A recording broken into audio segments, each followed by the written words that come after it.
Cultura e Águas do Brasil apresentam o primeiro Flipetrópolis. Arte, literatura, educação e liberdade. Parceria, Prefeitura de Petrópolis.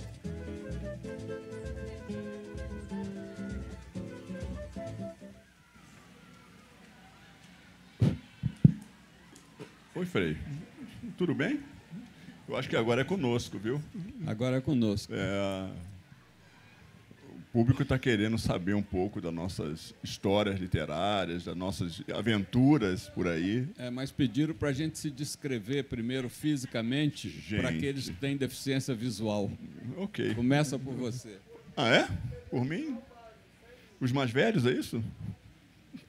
Pelos mais velhos. Bom, ok. Bom, eu sou um homem negro, uso cabelos dreads,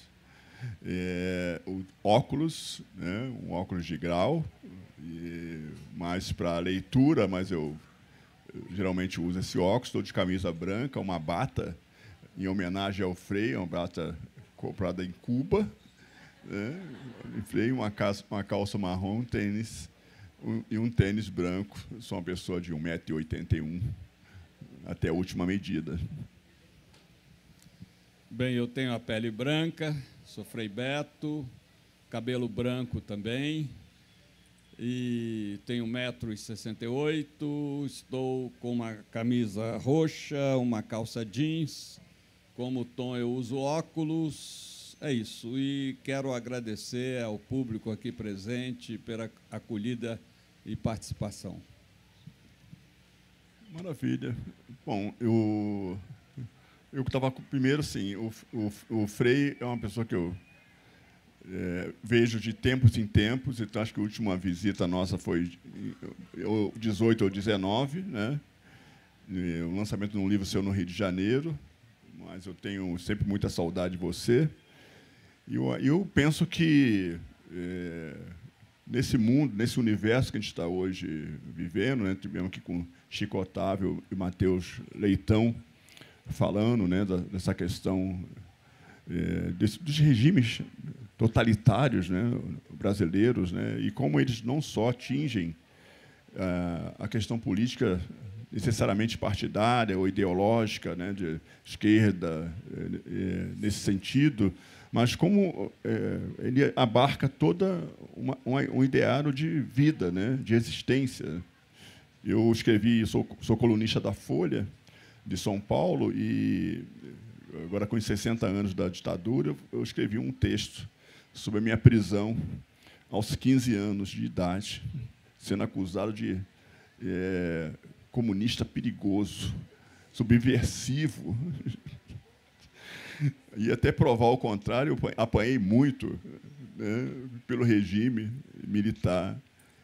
E eu acho que a gente podia conversar um pouco sobre isso, né, porque você, ao lidar com a religião, quer dizer, do latim, né, ligar, religar, né, aquela que liga as pessoas, né? Então, eu penso que é o sentido maior da liberdade, do que a gente está falando, liberdade, não só liberdade de expressão, mas liberdade humana, né, de ser aquilo que a gente quer ser, dentro de um respeito, né, dentro de uma lógica, né, de existência, né? Então, eu queria que você falasse um pouquinho sobre isso para a gente poder começar. Bem, eu queria agradecer também ao Afonso Borges, né, pelo convite que fez para participar dessa primeira feira, a Flipetrópolis, e fico muito feliz com esse convite e essa parceria com Tom Farias. Avisar a todos que alguns dos meus livros estão aqui nessa sala, ali no fundo. Ainda que você não leve o livro, você pode levar o folheto com a relação de livros, comprá-los mais barato e recebê-los em casa pelo correio. Ele fala alguns, mas assim, é uma mesa inteira, sabe? São centenas de livros. Tá igual alguém que conheço aqui na minha frente, que é o Leonardo. O Boff, ele ganha de mim muito, né? Ele já passou de 100 livros. Ele não tem o que fazer na vida, então fica só escrevendo, é isso. Eu estou pensando em construir estantes, entendeu? Vender para o Leonardo. Exatamente. Então, mas nessa questão da religião, eu queria anunciar 2 livros que eu estou lançando, são mais recentes, o Jesus Militante e o Jesus Rebelde. Por causa dessa onda fundamentalista, tanto do lado católico quanto do lado evangélico, e como a única ponte de diálogo, às vezes difícil, com esses fundamentalistas é o texto bíblico, eu me entreguei, nesses últimos anos, a uma releitura dos evangelhos. E já produzi o primeiro livro, que é o Evangelho de Marcos, que, historicamente, é o primeiro dos 4 evangelhos a ser escrito, o que está mais perto do Jesus histórico, o Jesus militante. Agora eu terminei o Jesus Rebelde, que trata do Evangelho de Lucas, ou melhor, do Evangelho de Mateus, e estou trabalhando no Evangelho de Lucas e no Evangelho de João. Então, fazendo uma tetralogia para poder mostrar uma ótica de Jesus que realmente está muito deturpada por uma certa espiritualidade neoliberal, espiritualidade beata, uma espiritualidade evasiva que transforma Jesus num mito que não tem nada a ver com a nossa realidade, a nossa vida cotidiana e, sobretudo, a nossa atuação em prol da justiça e dos direitos humanos. Bem, o batismo de sangue... Obrigado. O Batismo de Sangue é um livro já clássico, conhecido de muita gente, em que eu descrevo o que ocorreu com um grupo de frades dominicanos. Foi o primeiro grupo religioso no mundo preso sob acusação de terroristas. E esse ano eu lembro que nós estamos completando 60 anos do golpe militar de 64 e 50 anos do martírio de Frei Tito de Alencar Lima, cuja tortura eu descrevo em detalhes nesse livro. Na verdade, o relato de tortura foi escrito pelo próprio Tito e eu transcrevo no Batismo de Sangue. É um relato muito impactante que fez com que o Frei Tito se transformasse na figura emblemática de todos os torturados, né? Aquilo que o Mateus Leitão descreveu aqui, como descreve também nos seus escritos.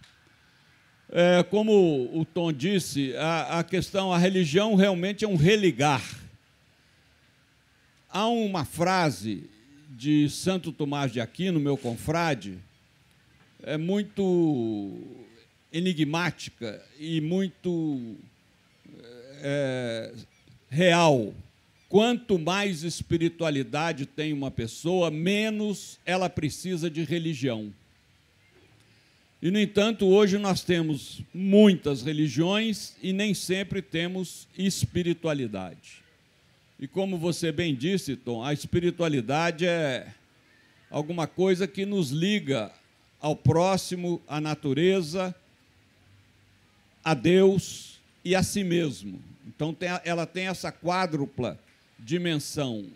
A espiritualidade não é ritualesca. A religião é ritualesca, a religião tem uma série de preceitos, regras, etc. Por isso que a religião acabou sendo tão burocratizada que, muitas vezes, ela mata a espiritualidade. E a gente, para poder cultivar a espiritualidade, precisa se libertar um pouco da religião, né? Porque a religião é instituição, a espiritualidade é vivência. A religião é todo um corpo burocrático, a espiritualidade é atuação amorosa, militante, é outra dimensão, e as religiões deveriam ser fonte de espiritualidade.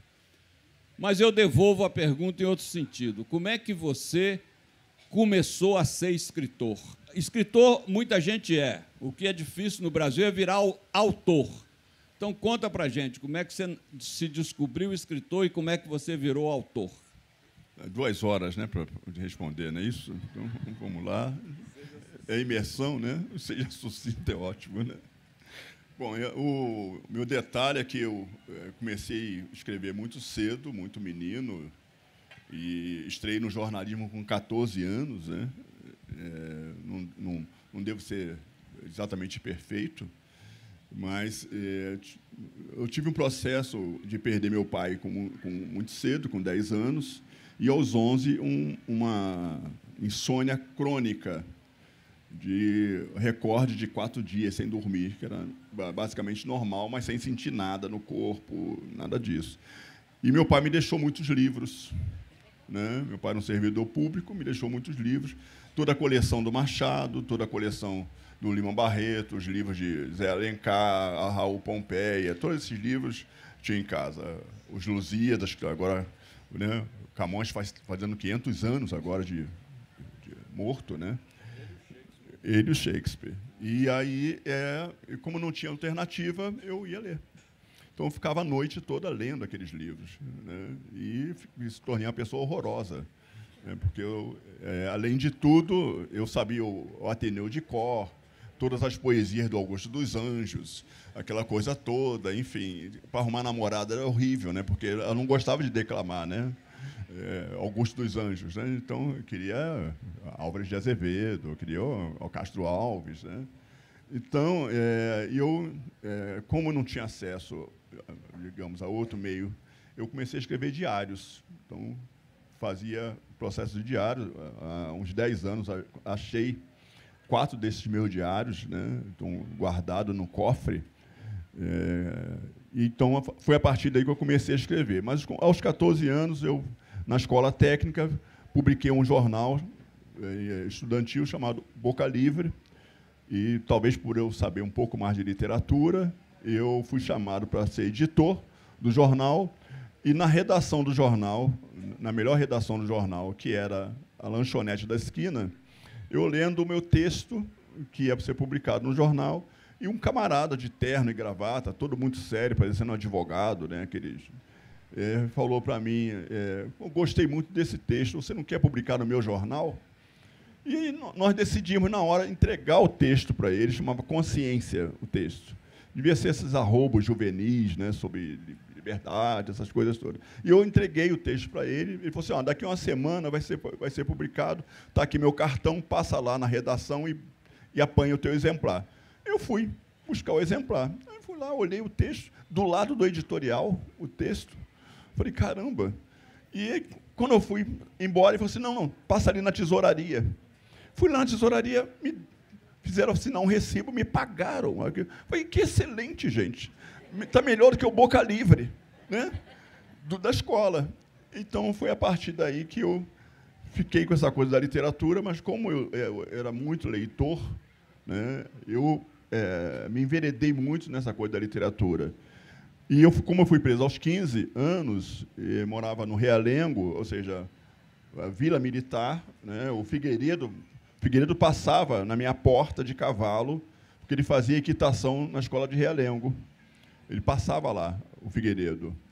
E essa paura causada pela tortura, né, que a gente sofre muito, né, na prisão, tem gente que quer ditadura de volta, mas, enfim, o processo é muito, muito violento, né, porque com 15 anos eu era dado como comunista perigosíssimo, né, e só foi provado em contrário quando eles abriram a mochila da escola, porque eu estava uniformizado, da escola ainda, uniformizado, e encontraram o livro chamado A Mãe, de Máximo Gorki.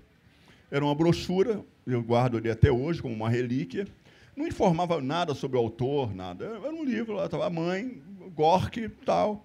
E alguém, que eu não me lembro quem diz assim, esse neguinho aí não deve saber porcaria nenhuma mesmo, negócio de comunista. O cara que lê A Mãe, um livro chamado A Mãe, e me libertaram por esse livro, da Mãe. E aí eu terminei minha escola técnica, fui trabalhar na Amazônia, e na Amazônia eu escrevi um romance. Eu já tinha escrito na escola, aos 13 anos, uma peça chamada A Morte da Maria Barata, com João Bezerra. Por isso, o padre mandou me confessar, né, porque aquilo não era coisa de Deus, um jovem deste, né? E, então, na Amazônia, eu escrevi um romance chamado Marabá. Tinha mais ou menos 17 anos quando eu escrevi esse romance. E daí eu não parei mais com leituras, né? Tenho 18 livros publicados, 6 prêmios literários, enfim. Só não vendo livro como Frei Beto, mas, enfim, vou chegar lá. Agora, você podia dizer como é que você começou a escrever, né? Bem, na verdade, é uma questão genética, né? Meu pai escrevia, minha mãe escrevia, a casa tinha 8 filhos e não havia um cômodo para virar biblioteca, então todos os cômodos eram biblioteca, né? De culinária, a cozinha especialmente, porque a literatura da minha mãe é toda de culinária. E o banheiro por razões óbvias. De modo que eu cresci nesse ambiente muito literário. Meu pai tinha 2 manias, padaria e livraria. Ele comprava muito mais livros do que conseguia ler. É o meu caso também, né? Eu já li quase todos os meus livros, né? Que é o caso do Leonardo também. Enfim, e isso me empolgou muito. Mas, para quem tem criança em casa, o neto, esse episódio é muito importante. Eu tinha 8 anos de idade, estava no primário, e, naquela época, as redações tinham um belíssimo nome de composições. Até hoje, quando eu escrevo à mão, mas quando eu passo para o computador, me sinto no piano, né? Composição. Não sei por que tiraram essa terminologia. E a dona Dercy, que me alfabetizou, entrou em classe e começou a criticar todas as redações dos alunos e deixou a minha por último. E disse para a classe: vocês deviam fazer como Carlos Alberto. Ele não pede aos pais para escrever para ele, ele mesmo escreve o texto. Meu ego bateu lá em cima. E depois, no primeiro ano de ginásio, né, hoje ensino fundamental, o professor de português me esperou terminar a aula, ele me chamou e disse: você só não será escritor se não quiser. Só que eu não tinha nenhuma pretensão de ser escritor, achava que, bem, começa que escritor muito prestigiado aqui no Brasil é chamado de imortal, né? Depois eu fiquei sabendo por quê, porque a maioria sobrevive à própria obra, né? Então é por isso. Mas eu achava impossível, então resolvi ser jornalista. Fui fazer jornalismo, porque pelo menos o repórter tem que escrever todo dia. E eu sou compulsivo, eu preciso escrever todo dia. Senão me sinto tão mal como passar o dia sem tomar banho, sem me alimentar, sem dormir. Eu não me sinto bem. Por isso que produzo muito. E com isso, acabei virando, né, escritor, como o Tom, começou muito cedo, né, ainda na adolescência. Eu também escrevia muita crônica, fazia alguns poemas, tudo porcaria.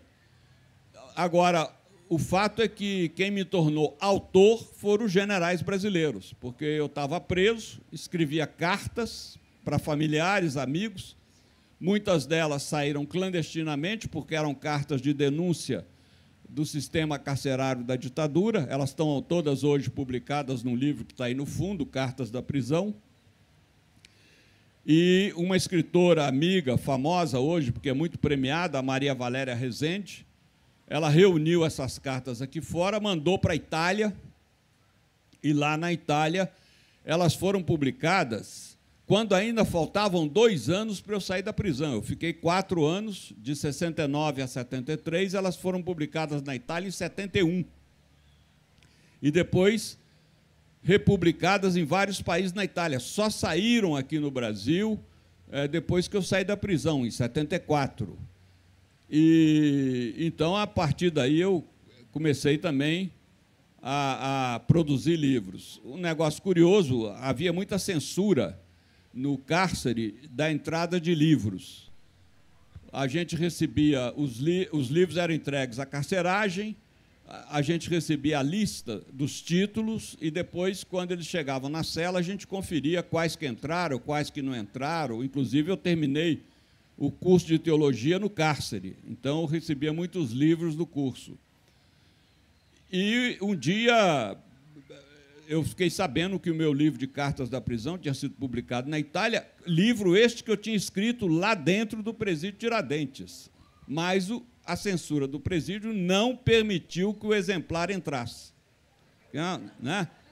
Embora eu tivesse escrito lá dentro, o exemplar não pôde entrar. Acabou entrando de contrabando. Uma enfermeira do presídio, né, teve a generosidade de se arriscar para que eu recebesse um exemplar. Mas, para vocês verem o nível da censura, um dia, conferindo a lista, faltava um livro, eu chamei lá o carcereiro censor, falei, olha, fulano, está faltando um livro. Ele falou, eu sei, esse não entra de jeito, mas por que não entra? Livro que fala de Cuba não pode entrar. O livro chamava-se O Cubismo. Vai você. A mãe, o cubismo, mas a gente vê o nível, né? É o nível, né? E hoje as prisões estão muito mais intelectualizadas. Tem até agora, né, a Academia Brasileira de Cárcere, né? O Marcinho VP é o Machado de Assis, né, do sistema presidiário hoje, né? Então, quanta mudança, né?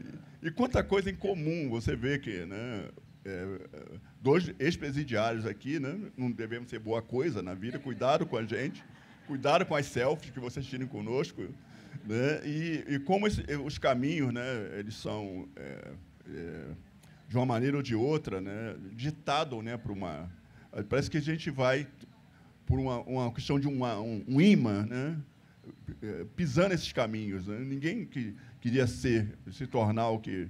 A gente não tinha a menor ideia, né, porque uma família, no meu caso, né, uma família com poucos estudos, depois eu fui fazer a minha árvore genealógica, descobri em 1800 e pouco um parente poeta, né, em São Paulo, mas, enfim. Mas, assim, é inverossímil, né, quase não acreditar que isto realmente ocorre. Mas as coisas ocorrem, né? Quer dizer, a vida é uma surpresa muito grande, por isso que é muito bonito viver. E eu falo isso porque eu procuro transcrever, trazer para essa realidade desses experimentos todos, né, o que eu escrevo, e tornar isso cada vez mais verdade, né? Pode não ser verdade. Esse romance aqui, o Toda a Fúria, né, uma coisa completamente... Eu tenho 3 romances publicados com esse. É uma coisa muito atípica, né? Então, ele é uma história de um ambiente que eu conheço, que é o subúrbio do Rio de Janeiro, né? E eu conto a história de uma família completamente desestruturada, onde um jovem, né, o único caminho que ele tem é o mundo do crime. É o único lugar que vai acolher. Os jovens no Rio de Janeiro, no Brasil, eles só têm apelido, eles não têm nome, eles não têm família.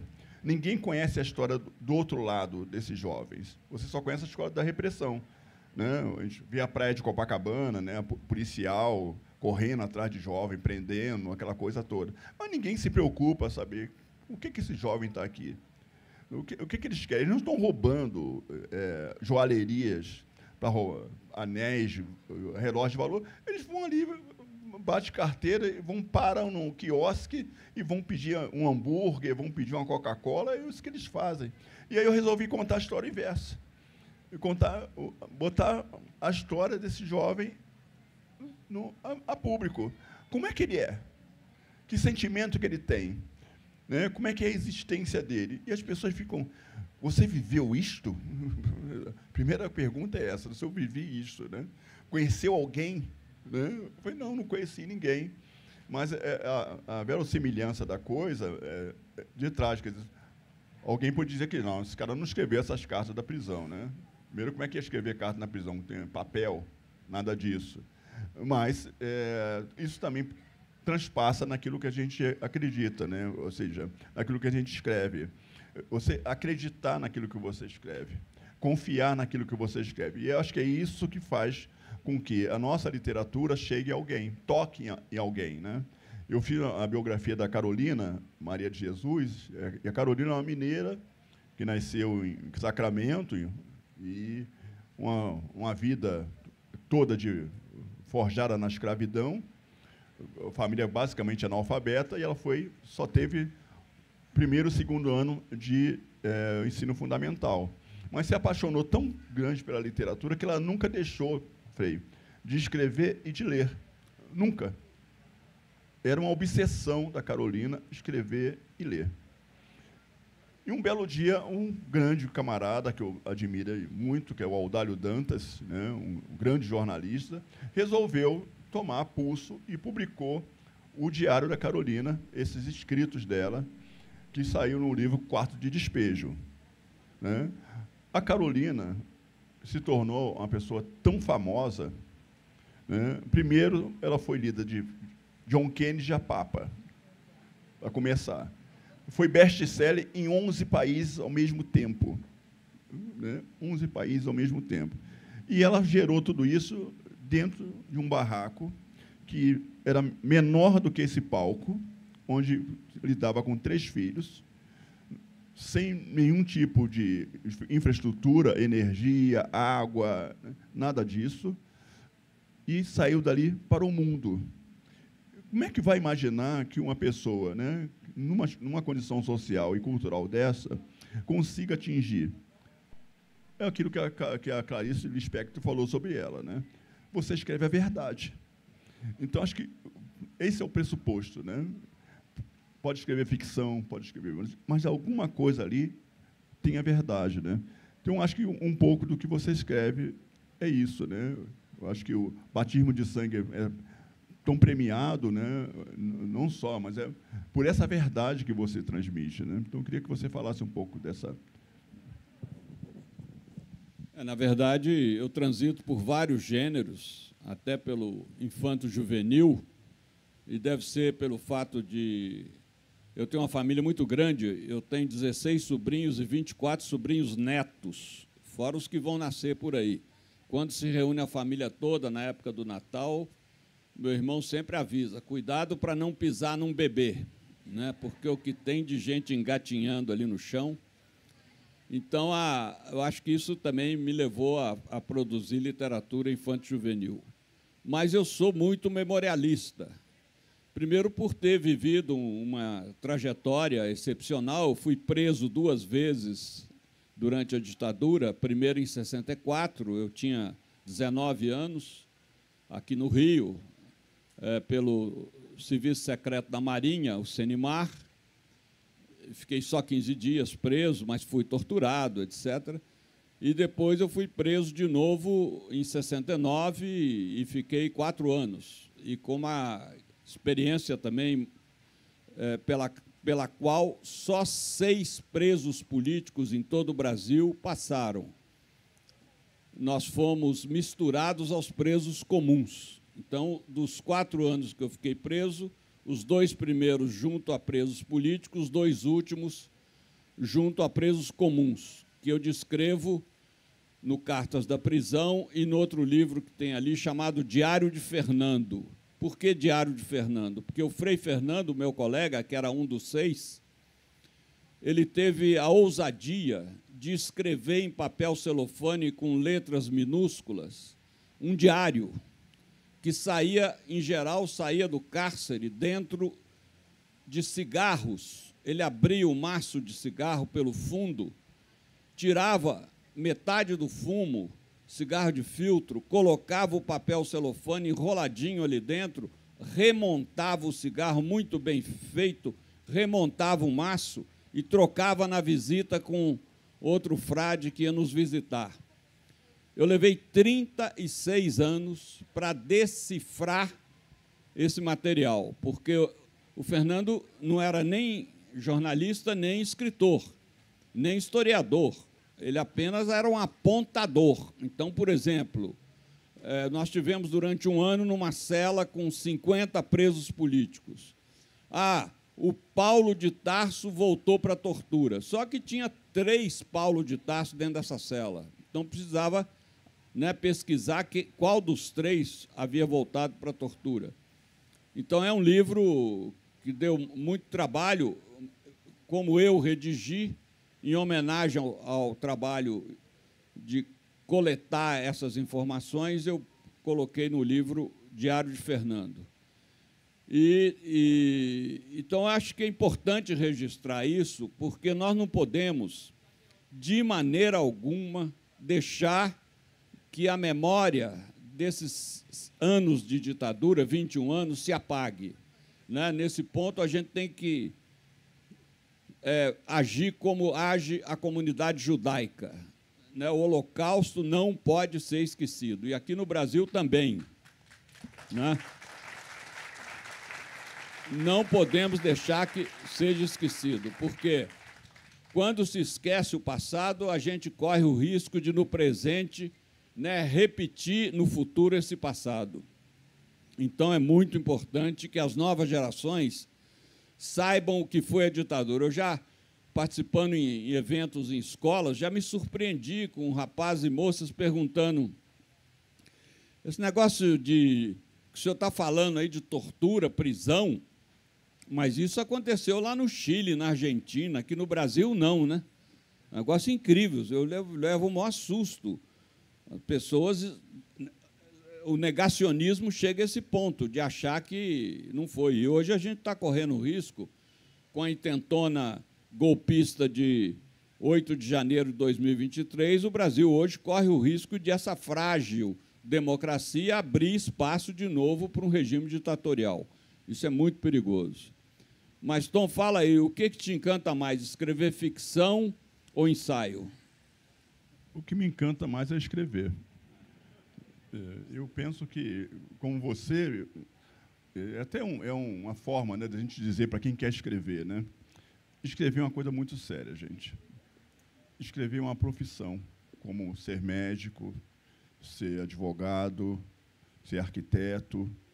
Então, se você não está preparado para ser médico, advogado, e não está preparado para ser escritor, faça outra coisa, porque é muito importante. Né? Eu recebi agora a edição facsimilar dos Lusíadas, e aí fiquei pensando, olhando aquela edição, né? Falei, como esse livro durou tanto tempo e continua tão forte, pujante, mudando, né? Pensamentos, influenciando, inspirando pessoas, né? Então, esses livros aqui, daqui a, sei lá, 400 anos, podem virar uma edição dessa na mão de alguém que a gente não tenha a menor ideia. E o quanto você quer transmitir de verdade, que pode ser a sua verdade, como pode ser a verdade do outro. Né? Eu tenho o meu caderninho guardado e anoto tudo que eu ouço, acho de interessante, né? Que possa se transformar, porque a vida é história pura, né? Todo mundo conta uma história, né? Você viu fulana, né?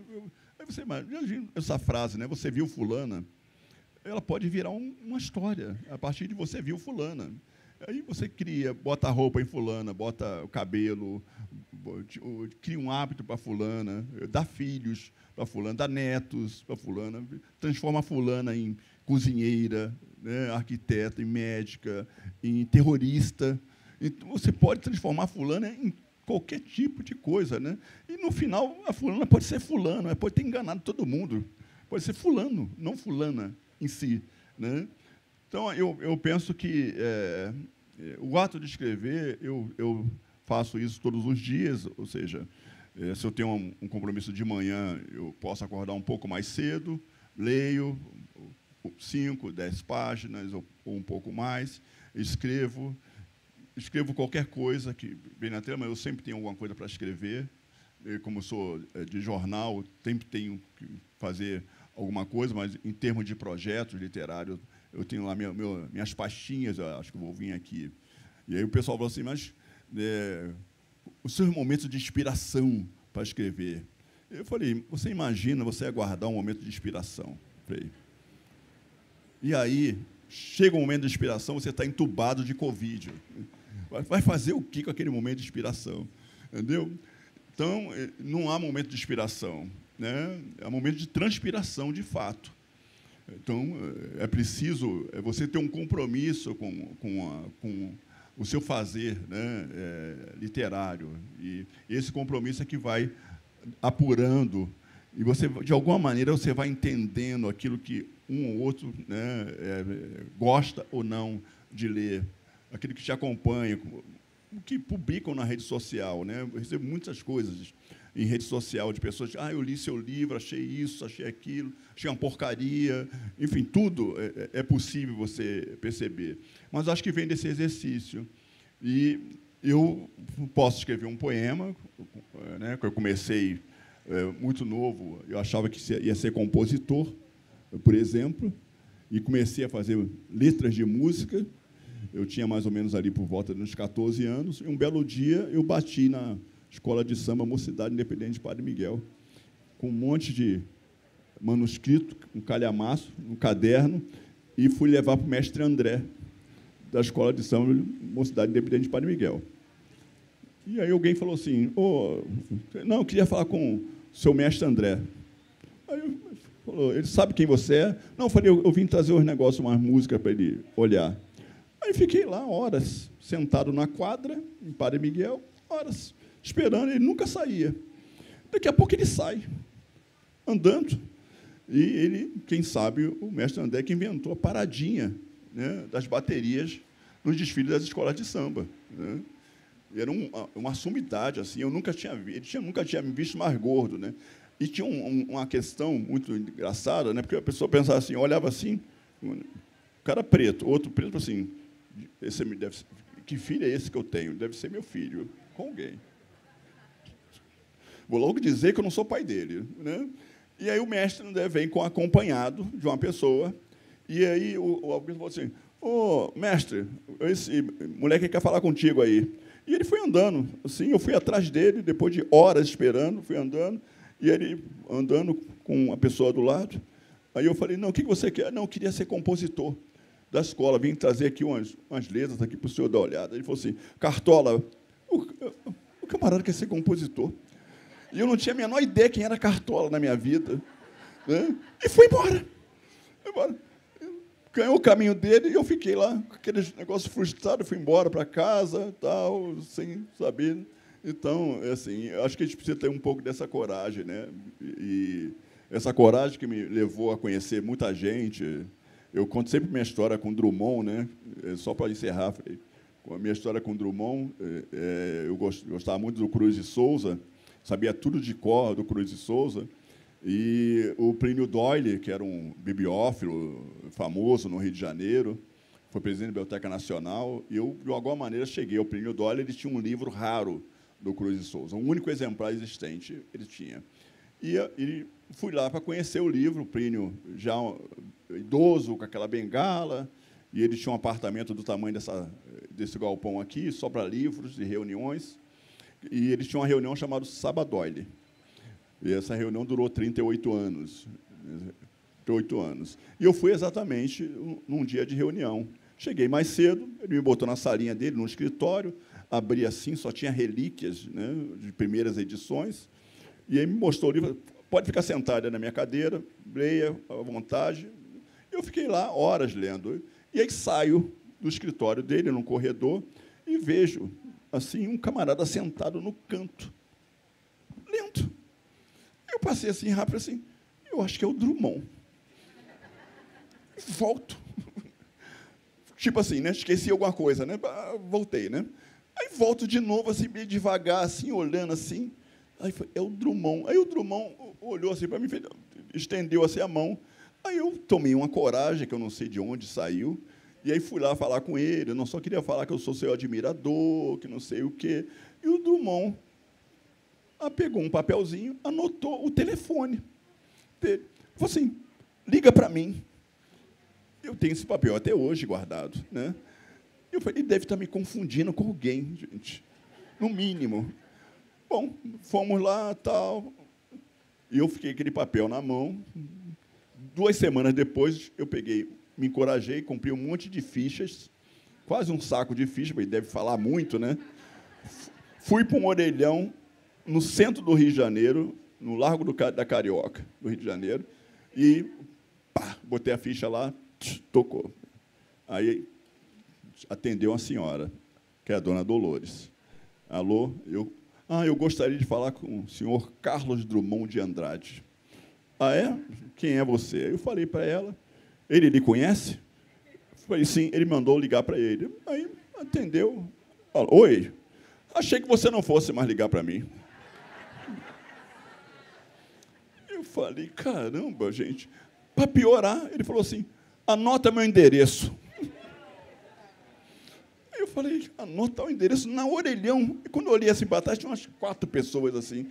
Aí eu botei a mão no fone. Alguém tem papel aí lá? As pessoas com aquela cara invocada assim, não. Aí eu falei, caramba, ninguém tem papel. Aí eu olhei assim, tinha uma lanchonete na esquina, né? Não teve jeito, né? Aí falei, seu Carlos, eu estou procurando aqui o papel, espera um instantinho só. Aí botei coisa lá, corri para convencer o garçom atendente a me prestar o papel. Nossa, aqui é para me anotar pedido, né? Eu falei, rápido. Aí fui lá, né? Rua Conselheiro Lafayette, número 60, tal, que não sei o quê. Pronto. Aí fui à casa do Drummond. Chego lá, na casa do Drummond, todo suado. Aí a dona Dolores olha assim, primeiro o porteiro, né? Seu João. Olhou para mim assim. Tudo bem. Aí, chego à porta, a dona Dolores olha assim, de onde, pensando, né? Ela não falou, né? Mas assim, de onde meu marido arruma essas amizades, gente? E eu sentava com o Drummond, ficava fazendo um monte de perguntas malucas para ele, entendeu? Por que ele não escrevia romance, por que ele não ia para a Academia Brasileira de Letras. E depois passamos a nos corresponder, trocar cartas com o Drummond. Né? Então, assim, vem dessa coisa que a gente não sabe de onde sai. Né? Então, essa coragem sua na prisão, né? Com todos os riscos. Né? Meu amigo, que você conheceu, Joel Rufino dos Santos, também preso, político, escreveu para o filho, porque não queria saber que o filho pequeno soubesse que ele estava preso. Né? E ele começou a escrever cartas para o filho, tipo, né, que eu estou viajando, vou não sei aonde, estou voltando, tal. E quando ele voltou, ele contou uma outra realidade, um filho enorme, grande. Né? E ele escreveu um livro, republicou as cartas com um livro. Quando eu voltei, tive uma surpresa, né, que é um livro muito belo do Joel Rufino. Então, acho que é essa coragem toda nossa. Né? Fique à vontade.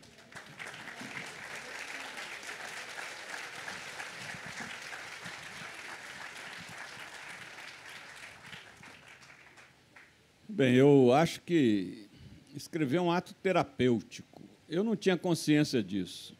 Foi o Hélio Pellegrino, psicanalista, que muitos aqui conheceram, pelo menos de nome, e nós éramos muito amigos. E um dia ele falou, você só escapou da loucura na prisão porque você escrevia muitas cartas. Eu acredito que isso tem muito a ver, né? E a prisão tem... Você falou do sofrimento, mas a prisão tem 2 ou 3 coisas muito boas. A primeira é que a gente tem todo o tempo do mundo para ler e escrever. Você pode varar à noite, dorme de manhã, pode não dormir, dorme à tarde, enfim. A segunda é que você não tem reunião, não tem agenda. É ótimo. E a terceira, que é a melhor de todas, não tem o perigo de ser preso. Né? Então, é muito bom, porque nunca se sabe o que vai acontecer no ato de prisão. Muitos companheiros e companheiras morreram no ato de prisão. Alguns até estão aí considerados desaparecidos. Ponham a palavra entre aspas, né? Porque, na verdade, foram assassinados e, infelizmente, o Brasil tem essa esdrúxula lei da anistia recíproca, e é uma coisa absurda do ponto de vista jurídico, porque você não pode anistiar quem sequer foi investigado, julgado e punido. E, no entanto, nós estamos pagando o preço desse grave erro nacional, de não punir severamente os assassinos, criminosos, torturadores dos 21 anos da ditadura militar. Né? Hoje,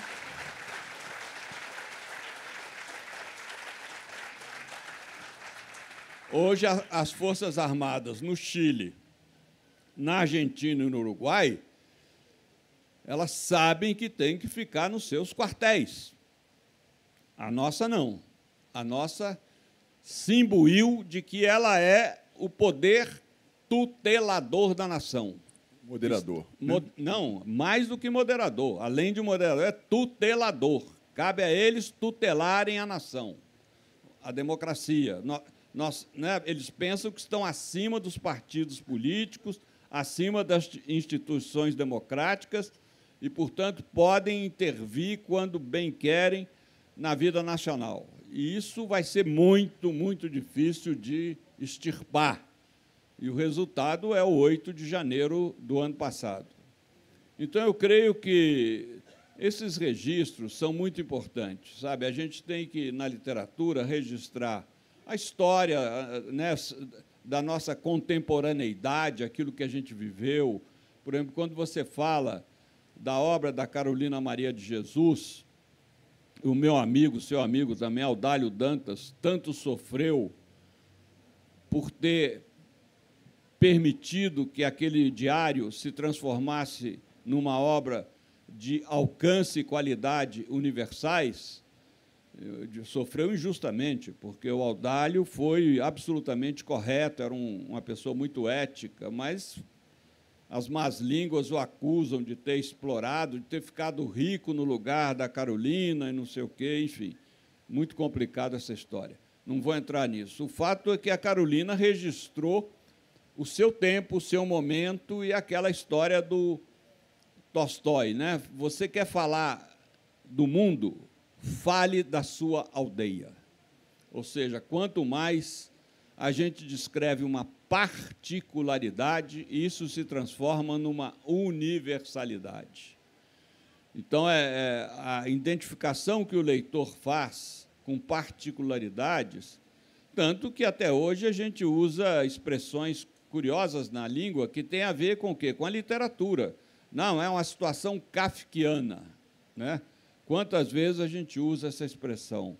É uma situação complicada. Por quê? Porque a obra do Kafka é uma obra, né, cheia de mistérios, de reticências, de surpresas, e então aquilo realmente é uma obra muito crítica. A figura do pai dele, né? Quem conhece a biografia do Kafka sabe que toda a obra reflete a tensão permanente entre ele e o pai, que nunca o aceitou como ele era, e muito menos ele aceitava o pai como o pai era, e ele, então, transfere isso também para as instituições públicas, né, como o caso do Processo, e outras expressões que a gente tem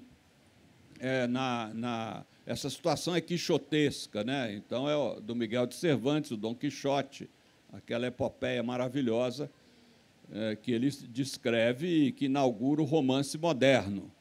É uma coisa impressionante como o Dom Quixote é um livro, quem não leu tem que ler, não dá para deixar de ler antes de morrer, embora eu comparta com o Jorge Luis Borges, que dizia que o céu, se é que existe, porque ele era completamente ateu, só pode ser uma vasta biblioteca, né? E eu espero, porque aí nós teremos toda a eternidade para ler o que não conseguimos ler, né? E, no caso do Leonardo, para escrever o que a gente não conseguiu escrever.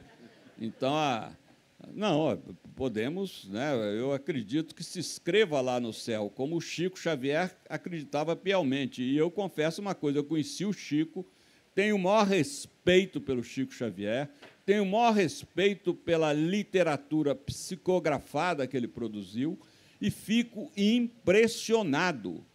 Por quê? Porque, por mais que os biógrafos investigam, ninguém encontrou na casa... Por exemplo, o livro dele sobre o apóstolo Paulo. Eu conheço em detalhes a vida de São Paulo, porque eu tinha essa pretensão de fazer também um livro, como eu fiz o Jesus, um homem chamado Jesus, em que eu coloquei num romance os 4 evangelhos, para você ler os 4 evangelhos sem nenhuma questão exegética, bíblica, teológica, você lê como se fosse uma grande história, né? Então, eu queria fazer isso com a vida de São Paulo, que é muito interessante, né? Que era um judeu intelectual, etc., que participou do assassinato do primeiro mártir cristão, que foi Santo Estevão, e depois ele se torna um cristão fundamentalista, né? Era um cristão radical, homofóbico, machista, cheio de defeitos. O que, quando eu penso nisso, já abre uma possibilidade de eu ser canonizado, porque eu também sou cheio de defeitos. Então, se Paulo foi, eu tenho alguma chance, né? Então, eu queria muito... E eu fiquei muito impressionado lendo Chico Xavier na biografia do Paulo, porque ele entra em detalhes que só quem pesquisou muito à época é capaz de colocar aquilo no livro. Eu não sei explicar, eu respeito, né?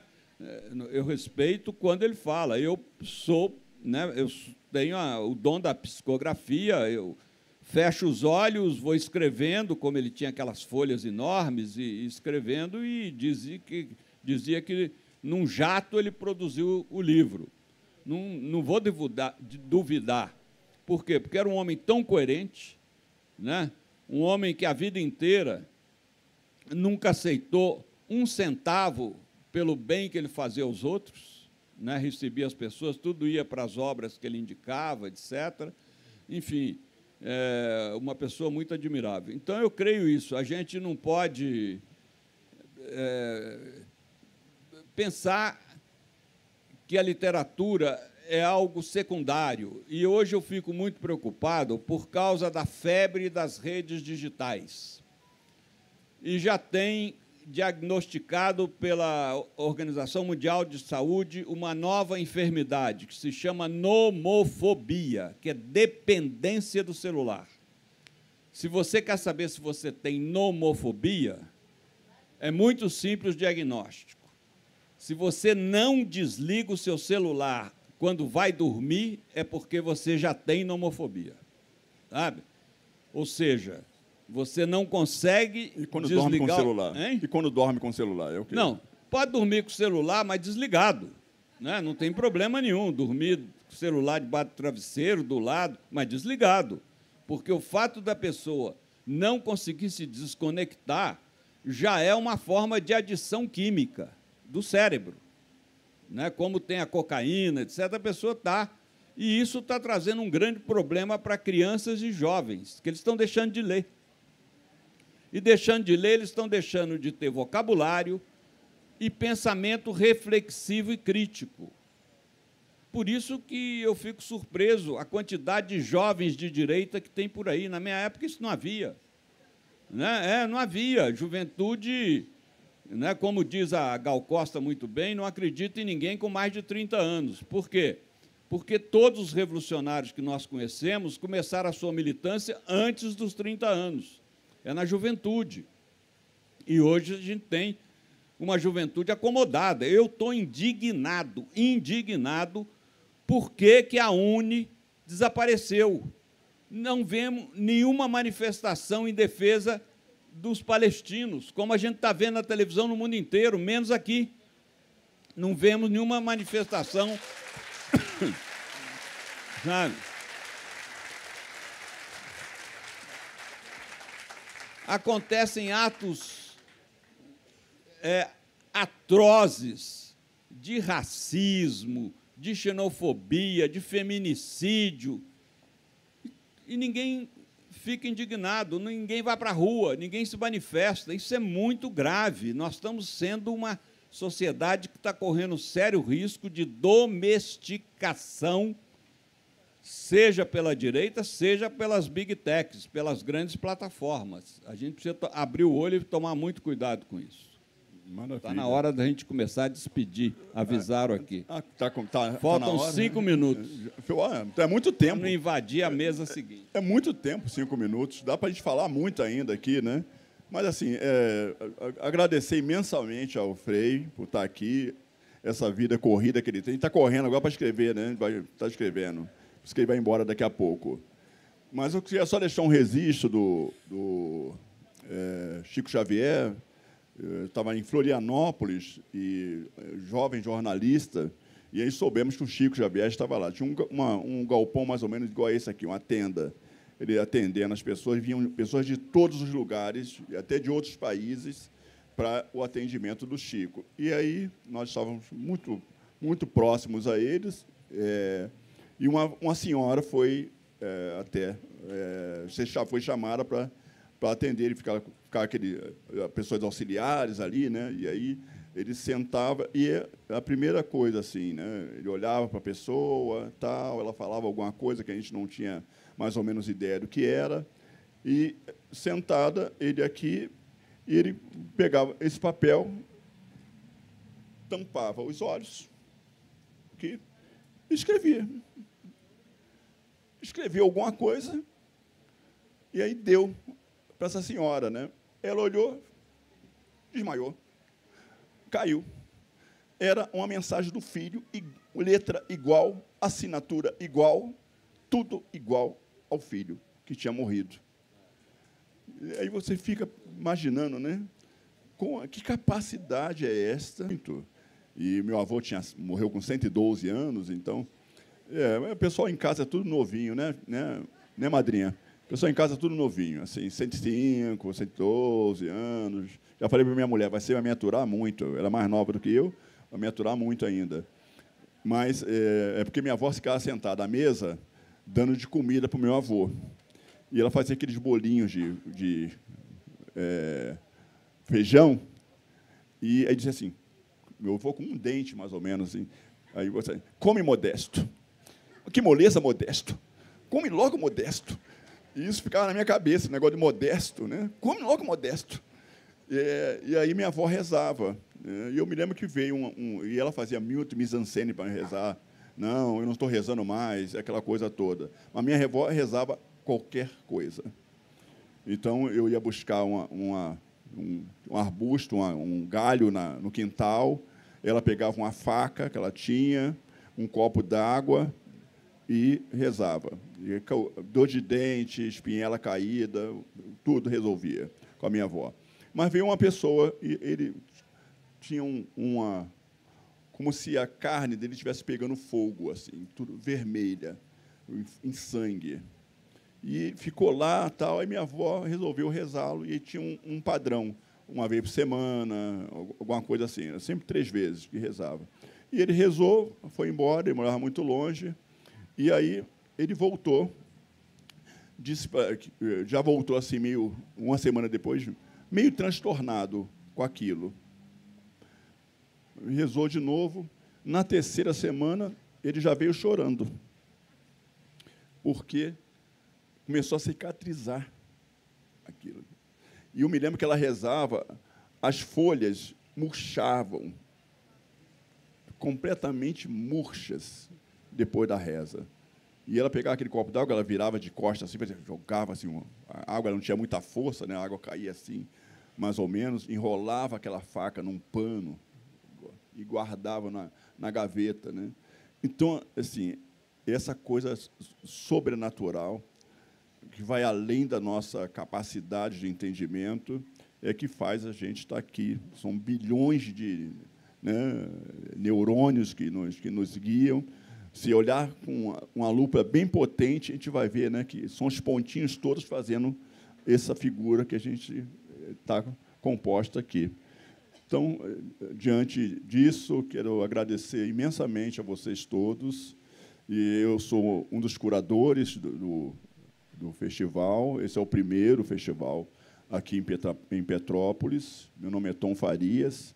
Agradecer imensamente ao Frei Beto por ter encontrado um trechinho da vida dele para estar aqui conosco. A gente fica muito perturbando ele. Todo mundo que está aqui assistindo, vai na rede social nossa, curtam lá, tiram fotos, nos marquem, chamem os amigos, porque até domingo vocês vão ter que nos aturar aqui. Até domingo. Tá bom? Bem, muito obrigado.